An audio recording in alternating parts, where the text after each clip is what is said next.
Hello everyone, welcome back. I'm Mike and today I'm bringing you a review of this inexpensive car video dashboard recorder. Starting with the unboxing, we can see a catch from this product quality already. It seems that it was either already used or open for some reason. On the side we have some of the specs such as HD video recording, a decent sized display, 3 cameras, loop recording and a gravity sensor. We have some more of the product specs on the back of the box. It has no internal memory, so a memory card is required for this device to be able to record video. The memory card is not included.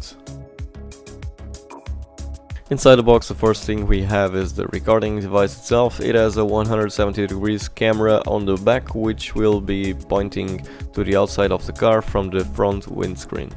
This camera can be adjusted up and down to better adjust the area that you want to be able to record.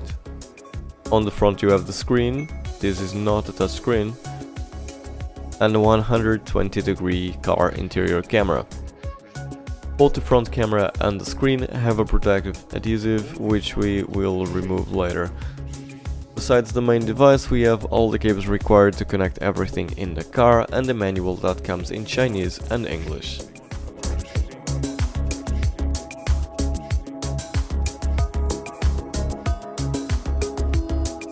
Then we have the mounting set, which we will be later mounting directly on the windscreen, a USB mini Type B to car charger adapter,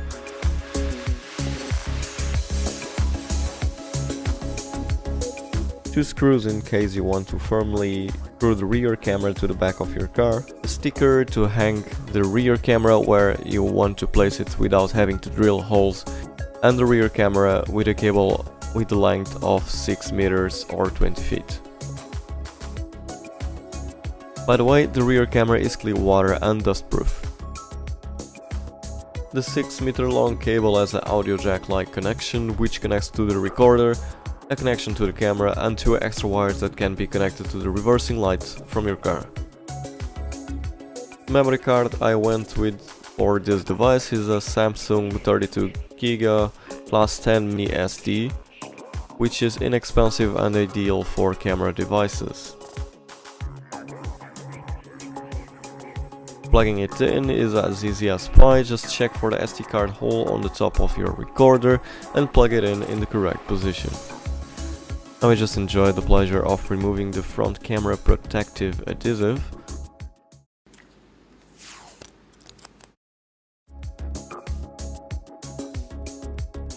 On the left side of the recorder we have the 5 buttons that allow us to operate everything.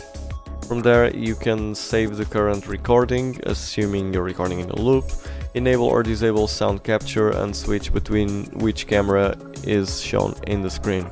There are a lot more features, but we will only cover the basic ones. One problem arrived sooner than expected. I left the device charging for a few hours and it simply wouldn't be able to stay on for more than 5 seconds without charging, so after a little bit of investigation I concluded that the battery was faulty and unable to hold a charge. Besides that, all the cameras seem to be working perfectly and setting everything up was really quick.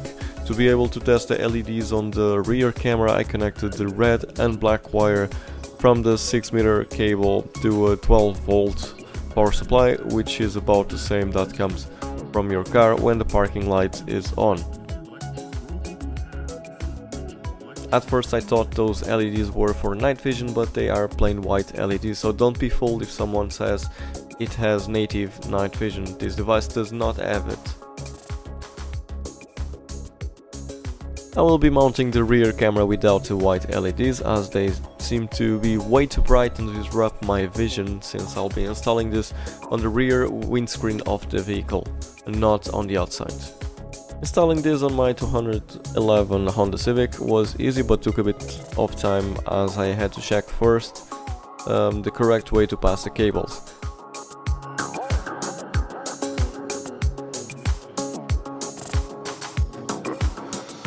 I laid the 6 meters cable on the right side, and except for the 2 cables on the top of the device and the small cable for the rear camera, everything is pretty much invisible. Once everything was connected and fixed in the right place, it was finally time to test it all, starting with the best part, removing the last protective adhesive.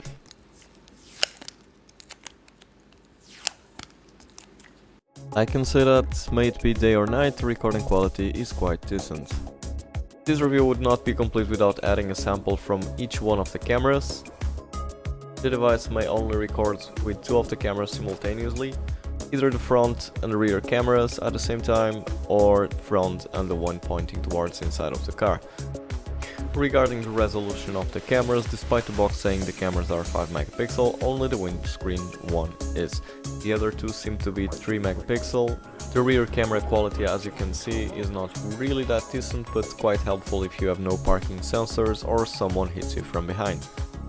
You can mute or enable the sound in the middle of any recording. I set up my recorder to record in a 3-minute loop, and the recording only gets saved if we either click the button to save it, or in case of collision if you have the gravity sensor active.